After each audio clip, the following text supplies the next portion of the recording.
नमस्कार. Midas touch international प्रीस्कूलच्या आणि महाराष्ट्रातील सर्वच प्ले ग्रुप पासून 5वी पर्यंतच्या विद्यार्थ्यांसाठी हा व्हिडिओ बनवला जातोय. काय होतं माहिती आहे, जेव्हा पालक नेहमी आम्हाला सांगत असतात की घरी येऊन तो अभ्यास करत नाहीये, त्यांनी घरी येऊन अभ्यास करायला पाहिजे. पालकांची अपेक्षा काय असतात मला नाही कळत, पण मला एक कळतं की या वयातल्या विद्यार्थ्यांना पालकांनी समजून घेतलं पाहिजे.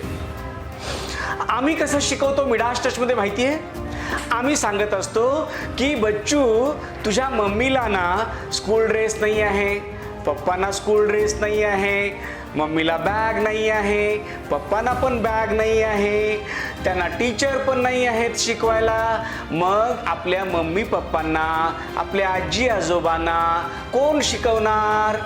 मग बच्चू म्हणतात, सर मी शिकवणार. आणि मग अशा पद्धतीनं त्यांचा उत्साह आम्ही वाढवत असतो. त्यामुळं मिडास टच मधले विद्यार्थी अभ्यास करत नाहीत घरी जाऊन, तर आपल्या आजी आजोबाला, मम्मी पप्पाला शिकवतात. जो पार्ट आम्ही इथं शिकवला आहे ते विद्यार्थी काय करतात माहितीये, घरी त्यांच्या पालकांनी अगोदरच एक ब्लॅकबोर्ड छोटासा आणलेला असतो, तो त्याच्या उंचीनं भिंतीवर फिट केलेला असतो, वेगवेगळ्या रंगांचे खडू आणलेले असतात आणि ते बच्चू अधिक व्यवस्थित पद्धतीनं शिक्षकासारखं हातात एखादी छोटीशी पट्टी घेऊन मम्मीला पप्पाला शिकवत असतं आणि सगळ्या भागाचं उत्तम रिव्हिजन होतं. अशा वेळेस मम्मी पप्पांनी काय करायचंय माहितीये, किंवा आजी आजोबांनी काय करायचंय माहितीये, केवळ एक आदर्श विद्यार्थी व्हायचा एवढंच. आणि बच्चूनी एखादी पोयम नाचून गाऊन म्हणून दाखवली तर आपण काय करायचं, ती लक्ष देऊन ऐकायची आणि त्याच्या मागं मागं म्हणण्याचा प्रयत्न करायचा. टीचर जशा पद्धतीनं सांगतील तसं विद्यार्थ्यांनी ऐकायचं आणि 4-5 वेळेस ती पोयम तो म्हणून दाखवेल बच्चू, आणि मग पालकांनी म्हणायला सुरुवात करायची.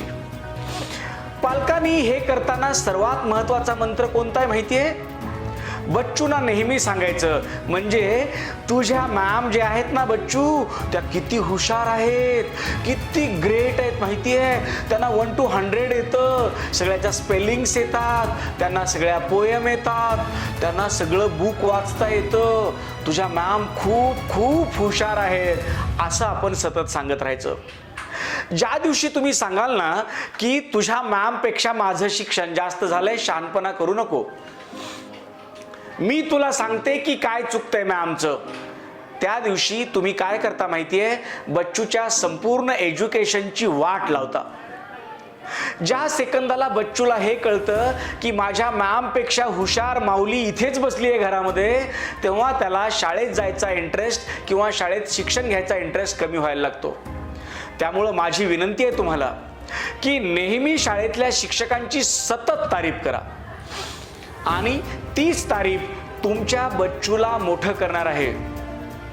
जाता जाता खरंच सांगून जातो, आई वडिलांपेक्षा सुद्धा आदर्श स्टुडंट कोण असतात माहितीये, आजी आजोबा.